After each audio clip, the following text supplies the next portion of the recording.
everybody. Welcome to today's edition of the 1Mby1M podcast. I'm here today with George Spencer of Seyen Capital. George, welcome to the show. Thank you. Well, let's get acquainted. Tell us about yourself and about the firm. So I've been in the venture business in Chicago since 1990, since I got out of business school. I worked first for a firm called Boston Capital Ventures, which was opening a Chicago office. I then helped start a firm called 1Mby1M Capital, where we had a terrific run from 96 to 2000. I left there and joined what was then Brinson Partners and helped lead the spin out of Adams Street Partners in 2000. I stayed there through 2006. I went out on my own after that, investing my own capital, and I raised a small fund in 2016. I invest in information technology companies at what I call a venture growth stage, which is typically once a company has gotten a little bit of customer momentum and obviously built their initial product. We've closed on 3 deals in the fund to date, typically investing over time about $2 million in a deal. So let me double click down on a few of the things that you said. You already started in the direction of helping us understand the specifics of the fund. So when you say information technology investments, tell us a bit about what you like to invest in, B2B, B2C. Yeah, I would say primarily B2B. If something ends up as a B2C investment, it was a mistake or something that happened over time, which has happened in the past. I'm typically looking for a recurring revenue software company. And recurring revenue is a big part of our story. Or a managed service business that's based on some level of proprietary software. Yeah, okay. Fair enough. And what is the size of your fund? The fund is $15 million. $15 million, okay. It's just me. I do all the work, and we're going to make 7 investments, or at least that's the goal. Okay. And geography, you said you're based in Chicago. Is Chicago the only place you invest in, or are you broader than that? What's the geographical? No, I try to focus in and around the Midwest. Having said that, I just made an investment at the end of last year in Los Angeles, but really making a conscious attempt to stay out of Silicon Valley, and the Boston area, frankly.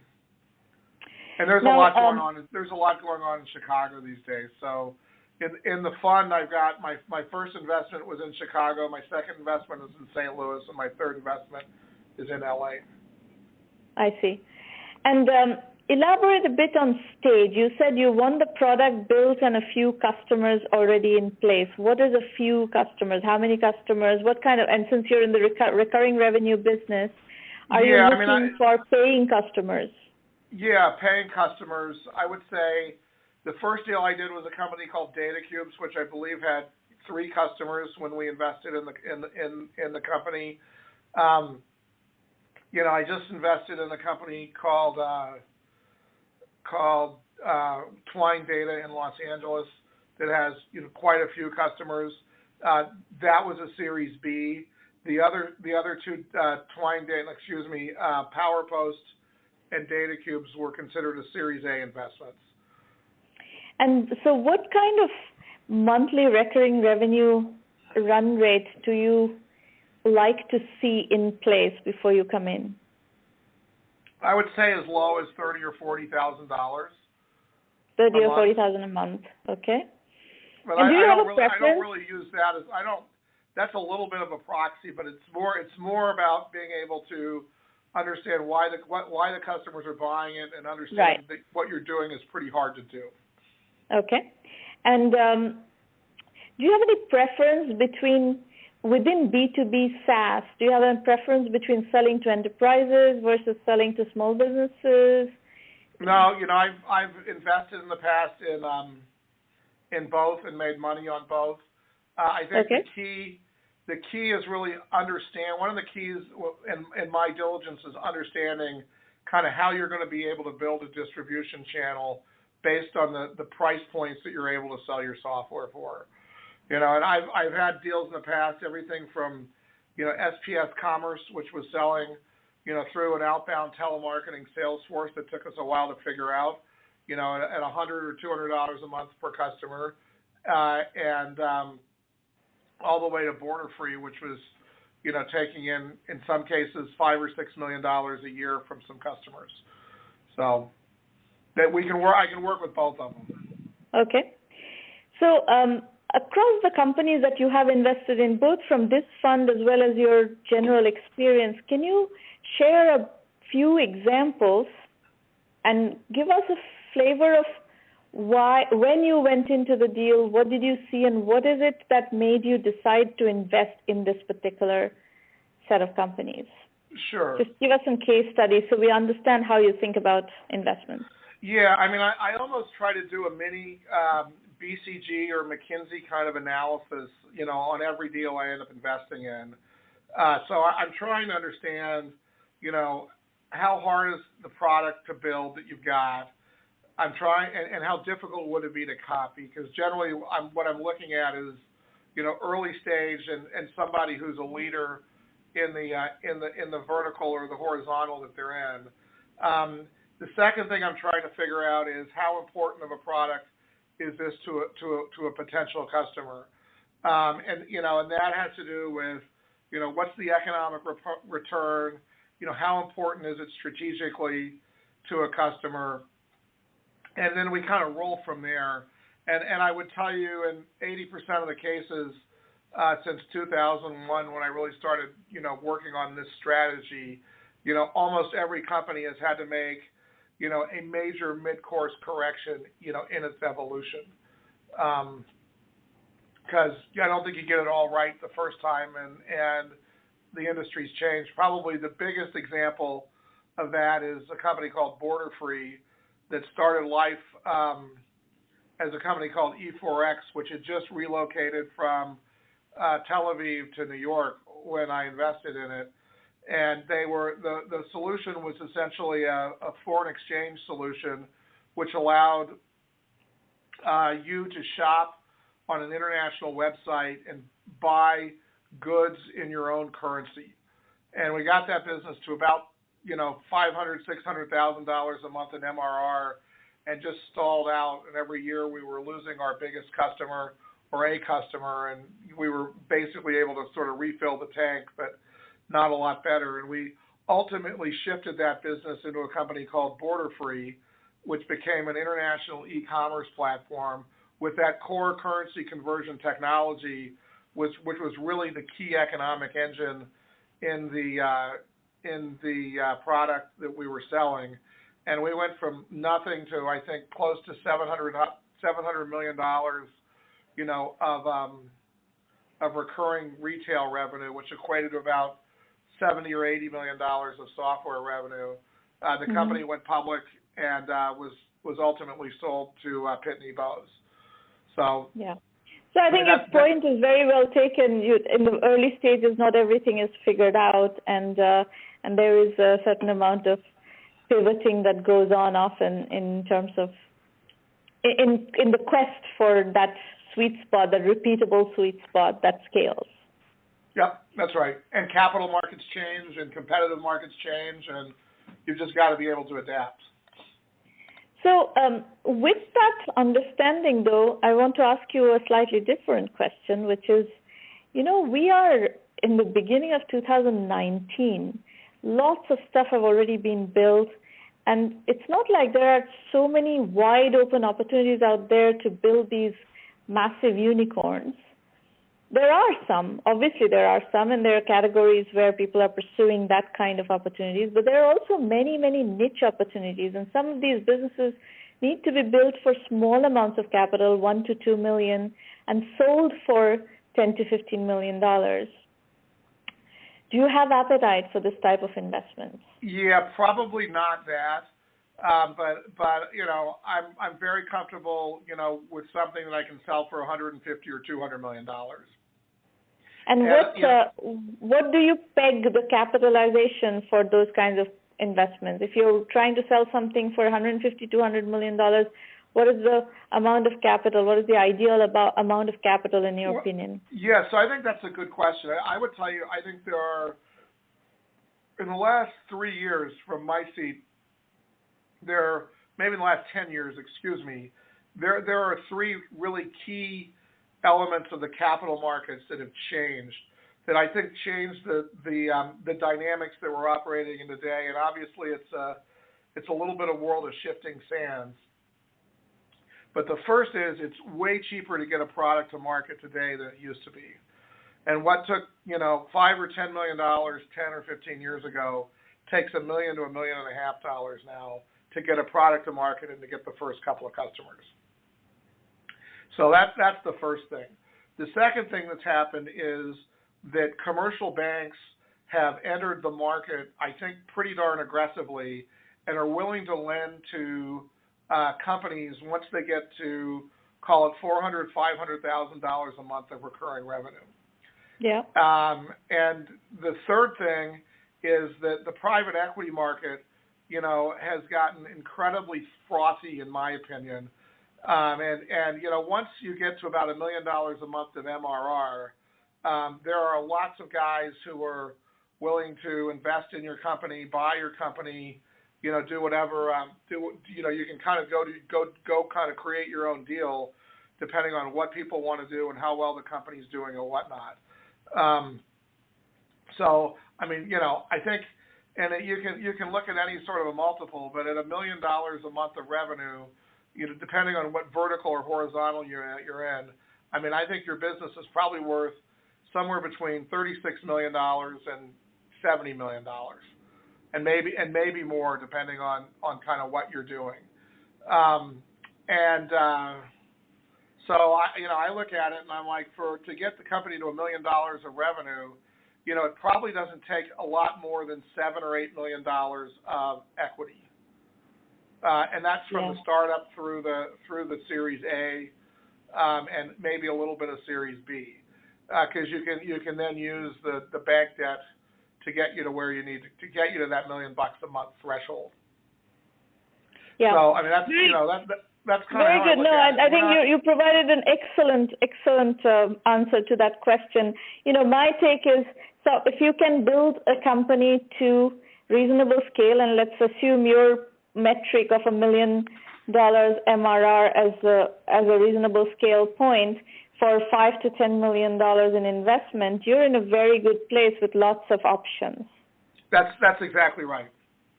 And one of the options that we have to keep in mind is that the vast majority of strategic acquisitions, I'm not talking about private equity acquisitions, I'm talking about strategic acquisitions, happen in the $50 to $60 million kind of range, price points. In fact, I would say sub $50 million valuation level.